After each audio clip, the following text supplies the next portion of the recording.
Bonsoir, bonsoir peuple de Dieu. Nous vous saluons dans le nom précieux et puissant de notre Seigneur Jésus-Christ. Lui qui nous permet encore de nous tenir sur nos deux pieds. Nous disons merci au Seigneur pour cette grâce qu'il nous offre en ces jours. Et surtout ce soir, nous sommes encore là vivants, connectés pour suivre le message. Nous disons sincèrement merci à Dieu. Nous disons merci également à tous les autres administrateurs avec lesquels nous animons ce groupe. Nous disons sincèrement merci à vous, peuple de Dieu, qui ne cessez de nous suivre et qui ne cessez de nous soutenir par vos prières et même par votre disponibilité. Que le Seigneur nous bénisse. Nous voulons commencer ces enseignements ce soir, des enseignements très riches pour nous aider encore dans notre marche chrétienne. Que le Seigneur vous bénisse et je ne peux que vous souhaiter bienvenue et bon appétit. Nous lisons avec vous les textes que je viens d'envoyer dans le groupe. Nous sommes dans Daniel chapitre 9, le verset 27. Il fera une solide alliance avec plusieurs pour une semaine. Et durant la moitié de la semaine, il fera cesser le sacrifice et l'offrande. Le dévastateur commettra les choses les plus abominables jusqu'à ce que la ruine et ce qui a été résolu fonde sur le dévastateur. Nous enchaînons directement avec Matthieu chapitre 24. Disons à partir du 15e verset. On lui dit, c'est pourquoi, lorsque vous verrez l'abomination de la désolation dont a parlé le prophète Daniel établi en lieu saint, et c'est lui qui lit, fasse attention, nous sautons, nous prenons le 19e verset. On lui poursuit en disant, malheur aux femmes qui seront enceintes, et à celles qui allaiteront en ce jour-là. Priez pour que votre fuite n'arrive pas en hiver, ni un jour de sabbat, car alors la détresse sera si grande qu'il n'y en a point eu de pareil depuis le commencement du monde jusqu'à présent, et qu'il n'y en aura jamais. Et Vendée nous dit, et si ces jours n'étaient pas abrégés, personne ne serait sauvé. Mais à cause des élus, ces jours seront abrégés.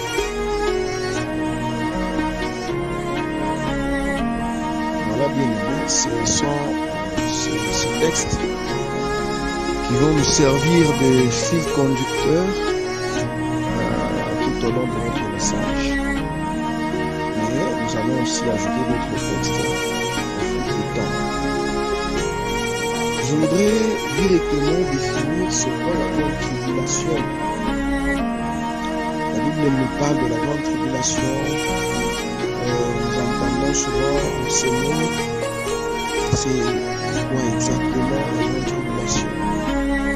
La grande tribulation, c'est une brève période de jugement. Donc, une brève période terrible, de très grands jugements qui va précéder immédiatement l'enlèvement du Christ dans sa gloire. Alors, cette grande tribulation va coïncider avec le règne de l'Antichrist. Juste quand il y aura la grande tribulation, c'est alors que l'Antichrist aussi va régner. Et donc, pour la définition réplémentaire, c'est une courte période, mais une période terrible de souffrances atroces. Je pourrais même dire c'est une période insupportable. Nous venons de lire avec vous. La Bible dit qu'il y aura une souffrance terrible. C'est la Bible. La Bible dit qu'il y aura une souffrance terrible comme il n'y en a jamais depuis que le monde existe. Et après cela, il n'y aura plus une autre souffrance dans la suite du temps. Donc, vous devez comprendre que si la Bible met l'accent sur ce point, c'est une période terrible, une période macabre, une période insupportable, une période des atrocités très énormes. Voilà la grande tribulation. Alors, le prophète Daniel a déjà prophétisé sur ça dans les 7 semaines.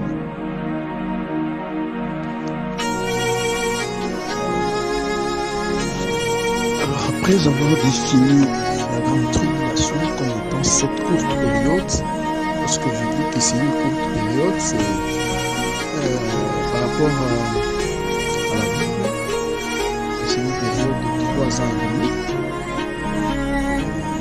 3 ans et demi sont scindés en deux. Pour rafraîchir un peu la mémoire, nous avons vu que 3 ans et demi, les premiers 3 ans et demi, nous serons au tribunal de Christ, et les autres 3 ans et demi, nous serons au sécurité 7 ans. Et pendant que nous serons au tribunal de Christ, pendant que nous allons aussi pendant ce là où il y a ce ciel, c'est pendant cette période-là que sur la terre, il y a de choses, de mauvaises choses, des choses effroyables vont commencer à se produire. Alors, bien aimés, sachez déjà, c'est important de connaître ces choses. Sachez déjà que pour tout chrétien, cette période, ça ne nous intéresse pas. Ça ne nous intéresse pas, nous, en tant qu'Église. Cette période ne nous intéresse pas.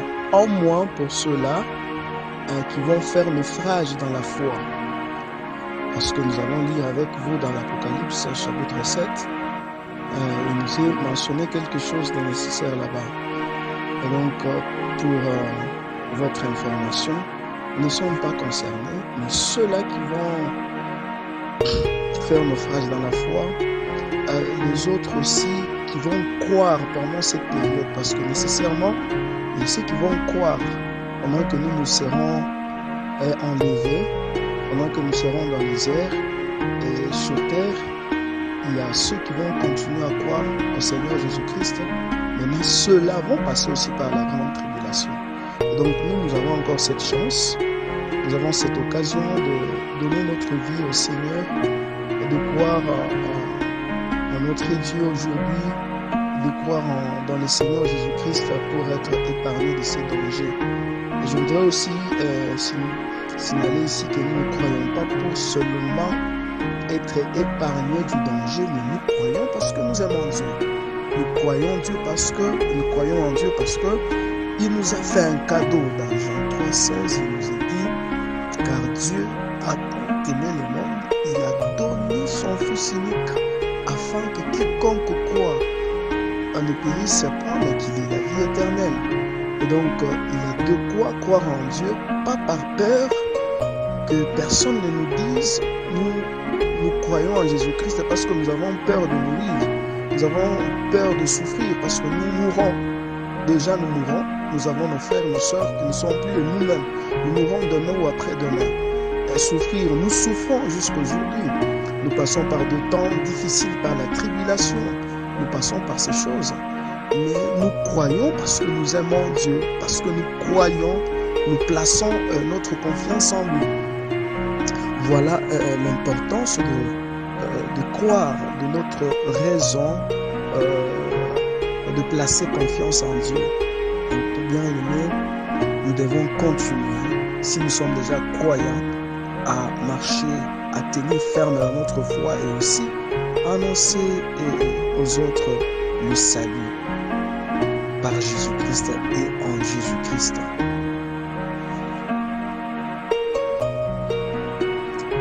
Alors certainement, en tant que chrétiens, nous entendons parler de la grande tribulation. Nous entendons parler de l'Antéchrist dans d'autres livres. D'autres auteurs ont écrit l'Antichrist, mais dans d'autres c'est l'Antéchrist. C'est la même chose. Ça signifie presque la même chose. Nous allons peut-être, si Dieu nous fait grâce, voir cela. Lorsqu'on parle de l'Antéchrist, Ante, c'est un terme latin, c'est radical-là, ce terme vient du latin qui signifie avant. Ante, qui signifie avant, c'est-à-dire c'est celui qui va se présenter avant le Christ, qui va faire semblant comme si lui, c'est lui le Christ. Il va anticiper au fait des événements. Pendant que le peuple de Dieu, Israël, attendra le Christ, lui il va se présenter comme le Christ. C'est ce que nous allons voir tout à l'heure. Il va se présenter comme le Christ. Voilà pourquoi on appelle l'Antéchrist. Mais lorsque vous trouvez aussi quelque part où c'est écrit l'Antichrist, sachez que c'est aussi la même personne qui va se présenter pour contredire. Il est anti, il est contre le Christ. Et donc c'est la même chose, c'est juste une question de terminologie. J'ai voulu vous faire découvrir cela pour que ça ne pose pas de problème lorsque vous pourriez peut-être rencontrer cela. Moi aussi, avant quand j'ai rencontré ces deux expressions, je croyais que j'étais confus alors que c'était la même chose. Alors, bien aimé, l'Antéchrist, il va apparaître dans la grande tribulation. Le 7 ans, ici, la grande tribulation va commencer quand? Pendant que nous sommes au ciel, nous sommes en noces de l'agneau, nous sommes au tribunal de Christ, en noces de l'agneau. Ici sur terre, il y a l'Antéchrist qui va se présenter. On ne le connaîtra même pas nous. Il va se présenter au peuple d'Israël. Et nécessairement, je dois aussi souligner ce plan, nécessairement, il doit être un juif. Impossible que l'Antéchrist soit une autre personne qu'un juif. Pourquoi il doit être un juif? Parce que la Bible l'indique clairement. Parce que il doit connaître la loi. Parce que le juif jusqu'à aujourd'hui, s'ils ont refusé Jésus, c'est parce que certainement ils attendaient un Messie. Il y a un enseignement sur ce point aussi. Est-ce que les Juifs avaient-ils raison de refuser Jésus? Oui, ils avaient raison, en quelque sorte, en tant qu'humains, parce que eux, ils croyaient dans la loi de Moïse. Et jusqu'aujourd'hui, les Juifs sont accros à la loi de Moïse. Eux savaient que le Messie, c'est celui qui devait venir les délivrer. Souvenez-vous de ces disciples d'Emmaüs. Comment ils étaient en train de se plaindre. Ils parlaient entre eux lorsque Jésus leur est apparu. Bien qu'ils n'avaient pas encore connu que c'était Jésus, ils ont dit, est-ce que tu ne sais pas l'histoire de cette personne sur laquelle nous sommes en train de parler? C'est lui qui devait nous sauver. Donc ils étaient inquiets. Tout le monde attendait, les Juifs attendaient ce que Jésus vienne le sauver. Mais malheureusement, celui qui est venu les sauver, il ne respectait pas la loi. C'est là que le problème a commencé avec les Juifs. Si les Juifs sont parvenus à le refuser, parce que d'abord, ils ne respectaient pas la loi. Le jour du sabbat, lui, il pouvait guérir les malades. Il ne se lavait pas pour manger. Alors tout cela a créé un peu de la confusion dans les chefs des Juifs. Les Juifs se sont dit, en tout cas, la personne qu'on attendait, ce n'est pas celle-ci. Celui-ci, c'est un imposteur. Troisièmement, quand Jésus a commencé à parler d'Abraham, parce que tout Juif qui se respecte, c'est ce qui fait la force d'un Juif. Et sa valeur, c'est Moïse. Si vous voulez mourir chez les Juifs, jouez avec le nom de Moïse. jouer avec le nom d'Abraham, le père de la foi, jouer avec leur temple. Ce sont ces choses-là qui font la fierté, la force d'un juif. Mais Jésus dit, ces temples-ci, je vais les détruire en 3 jours. Je vais les détruire en 3 jours, vous verrez un autre être érigé. Les Juifs ont dit en tout cas, ce monsieur, ce n'est pas celui que nous attendions. Jésus, il était en train de dire qu'il était venu du Père. C'est lui qui le voit, lui, il voit Dieu. Alors, là, c'était l'insulte. Et le même Jésus, il leur dit, avant qu'Abraham ne fût, moi je suis. En tout cas, c'est parmi les choses, c'est parmi des raisons fondamentales qui ont fait à ce que les Juifs ne puissent jamais placer leur confiance ou croire en Jésus-Christ. Jamais à cause de cette église.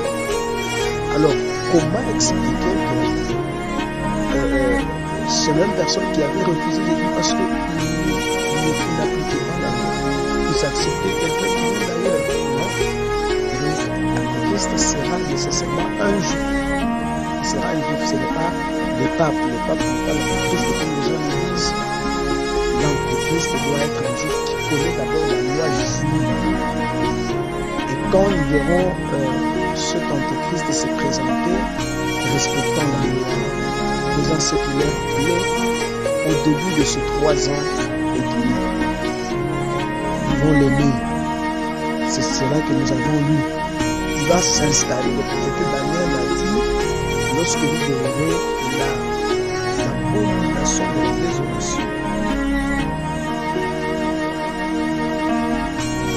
lorsque vous verrez l'abomination de la désolation s'installer même dans le monde sacré, c'est ainsi que ce temps-là, cet impie-là, le Christ va se présenter dans le temple, Jésus qu'on doit adorer. Et Israël va aimer cette période-là. Il va l'aimer, il va trouver que voilà l'homme qu'on attendait. Parce que jusqu'aujourd'hui, Israël a besoin d'être délivré. Israël est éparpillé dans le monde entier, il est en train de soupirer, lui aussi en pèlerinage en Israël. Mais ce jour-là, ça sera pour lui une journée, ça sera pour eux 2 années, où ils vont dire, c'est celui que nous attendons. Après juste les 3 premières années, donc les 3 ans et demi, lorsque cela va se finir, pour entamer d'autres 3 ans et demi, pendant que nous serons à la noce de l'union, je suis cela qui va commencer le problème. La personne en qui Israël a commencé à croire et à faire confiance, il va briser la loi. Il va commencer par faire cesser tous les sacrifices. Or, un juif qui se respecte, c'est celui qui fait des sacrifices. Les Juifs, ils font des sacrifices plus que nous autres. S'il y a des gens qui respectent les sacrifices, ce sont les Juifs. Il va faire cesser les sacrifices. Il n'y aura plus question de faire des sacrifices. Et donc, si on fait cesser les sacrifices, c'est-à-dire les sacerdoces aussi tombent. Voilà, la confusion va s'emparer dans le chef des Juifs. Vont découvrir que alors cet homme, c'est un imposteur. Mais ça sera trop tard. Voulant maintenant lui tourner le dos, voulant résister à ce qu'il va commencer à faire, parce qu'il va s'installer même dans le temple pour être adoré comme un Dieu. Alors ils vont se dire, celui-ci, ce n'est pas celui qu'on attendait. C'est là que maintenant les douleurs vont commencer, les tueries vont commencer, il y aura des grincements de dents, il y aura des morts vraiment compliquées, il y aura des temps difficiles, il y aura des complications de tout genre. Le mal va s'accroître dans le monde entier. Et la Bible dit que ces chrétiens-là qui vont croire pendant cette période, ils seront sauvés comme au travers du feu. Ça sera très douloureux. Et pendant ce temps, l'Église sera aux noces de l'agneau en train de célébrer le Seigneur, mais sur terre, avec ceux qui resteront, il y aura des grincements dedans, il y aura des pleurs. Les gens vont commencer à s'entretuer. Celui qui aura seulement dit que j'appartiens à Christ, il sera maltraité. Si tu dis j'appartiens à Christ, on coupe l'oreille. Si tu dis j'appartiens à Christ, on coupe peut-être le bras. Jusqu'à ce que peut-être tu dises non, je me suis fait de Christ. Mais pendant ce temps, tu es déjà amputé de certains membres du corps. Nous avons encore la chance de croire en Jésus-Christ pour être épargnés à cela. Et par amour, comme je l'ai dit au début, nous avons cette chance. Dans cette période, va durer 3 ans et demi.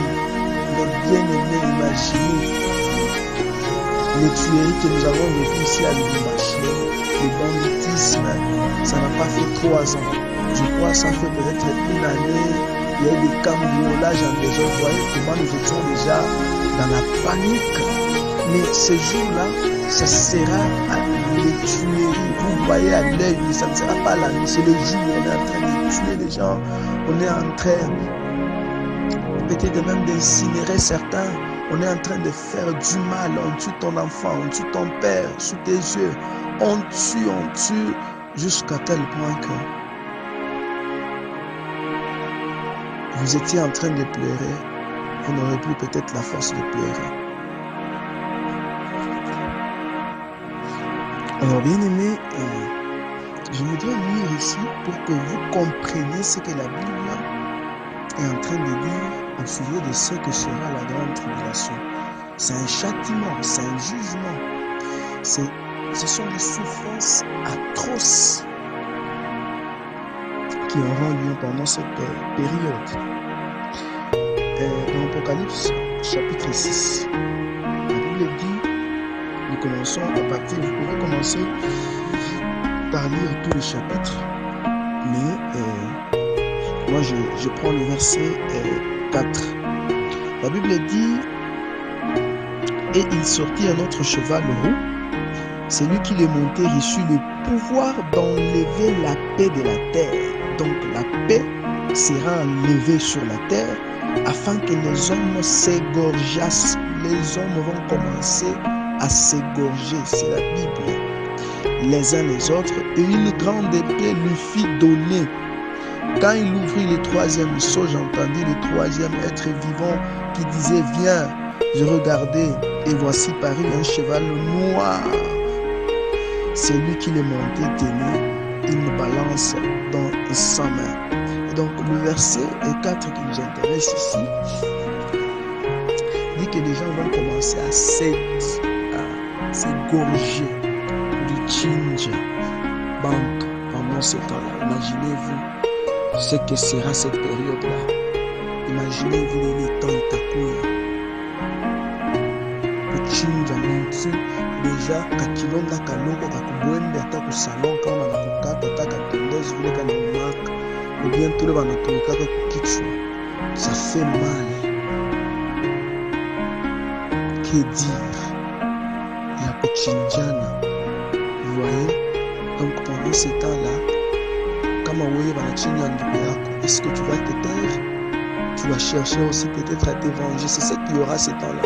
Une vengeance, il y a un haut niveau. Il y aura des tueries. Je ne sais pas si les morts seront comptés. Je vous ai dit hier que période les bantu batapoter, période de l'enlèvement. Et ce bantu bami batakufwa, ou bala batakwa mabato. Anapo enlevé kama ni ule anaanza kuconduire capitaine. Bateau, il a bloqué mon avion également, les trains, les métros et tout ce que vous connaissez comme moyen de transport là. Il y aura bamotari, le motari bamda mbio, le motari kari kwa mkristo pepe anienda moto itishia wapi? Kutakuwa ni fou. Bien aimé, nous avons encore la chance de croire en Jésus-Christ. La grande tribulation, ce n'est pas une histoire. Souvenez-vous que tout ce que nous lisons dans la Bible, moi je me rappelle quand j'étais encore trop jeune, trop petit, on nous racontait ces histoires, je croyais que c'était de l'histoire, mais aujourd'hui, nous voyons que ces choses sont en train d'arriver petit à petit. Et même aujourd'hui, tout le monde a quand même. On ne pouvait pas parler dans l'ancien temps.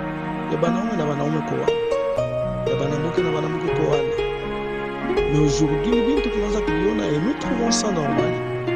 Aujourd'hui, si vous voyez comment les gens se vêtissent même dans la cité, au centre-ville, vous allez remarquer que c'est déplorable.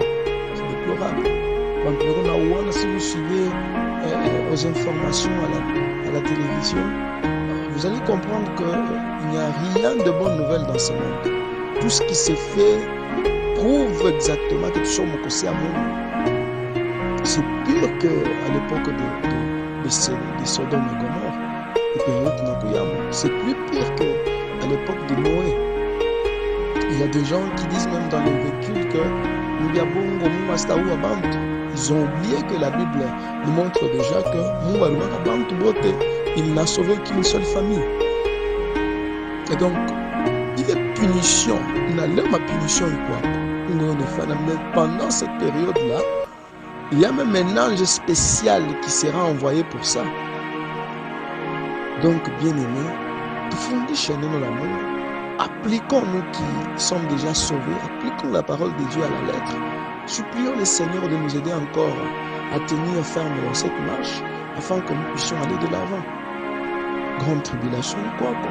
Je ne suis pas venu ici pour peut-être intensifier les douleurs de la grande tribulation. Non, mais je suis venu juste me rappeler et dire peut-être à celui qui est encore distrait qu'il croit qu'aux grandes tribulations. C'est une période qui va avoir lieu. Nous ne savons pas le jour ni l'heure. Tout ceci va se passer avec un clin d'œil. Et donc, tu as une obligation de kuambia abantu que mubaya munapita. Mubaya munapita mudunia. Aujourd'hui, c'est compliqué. Il y a des associations même à l'université. Il faut que Kabila Flanje comme association Flanje. Tout ça, c'est le mal. Ces gens-là, ils seront plus lourds. Parce que l'université, il faut passer peut-être par l'impudicité. Il faut passer par la tricherie. Tout ça, ça ne va pas rester sans être puni.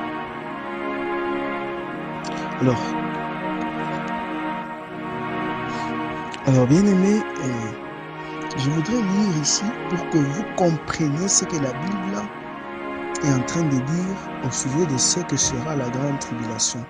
C'est un châtiment, c'est un jugement. Ce sont des souffrances atroces qui auront lieu pendant cette période. Dans Apocalypse chapitre 6, la Bible dit, nous commençons à partir, vous pouvez commencer par lire tous les chapitres, mais alors je ne peux que vous dire sincèrement merci de nous avoir suivis, de disposer de votre temps chaque jour afin de suivre la parole de Dieu. J'espère que, comme Jésus l'a dit à ses disciples, que déjà vous êtes pris en cause de la parole. Cette parole que vous entendez chaque jour est en train de vous purifier. Vous êtes en train de revenir sur votre race. Alors je prie que le Seigneur Jésus nous donne tous la capacité de marcher conformément à sa volonté. Et pour que nous puissions au jour de l'enlèvement nous retrouver avec lui. Et prions également pour que le plus grand nombre puisse croire au Seigneur Jésus-Christ afin que le royaume de Dieu se bâtisse encore.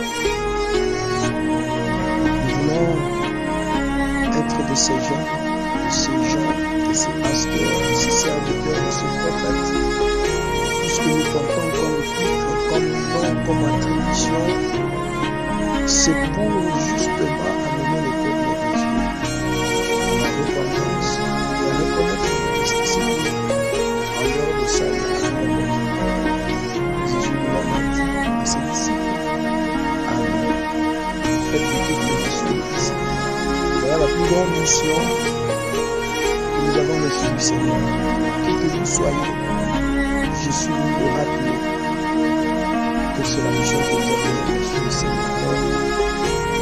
Enseignez ces choses. Certaines personnes sont en train de se compromettre dans le mal, ne sachant pas ce qui va leur arriver juste après. Le nom de tout ce qui se trouve facilement. Mais soyons de ceux qui vont accomplir la volonté de Dieu. Et toute la gloire de l'unité, Seigneur Jésus. Merci d'attacher notre attention à ces enseignements. Le Seigneur bénisse et qui donne la capacité de marcher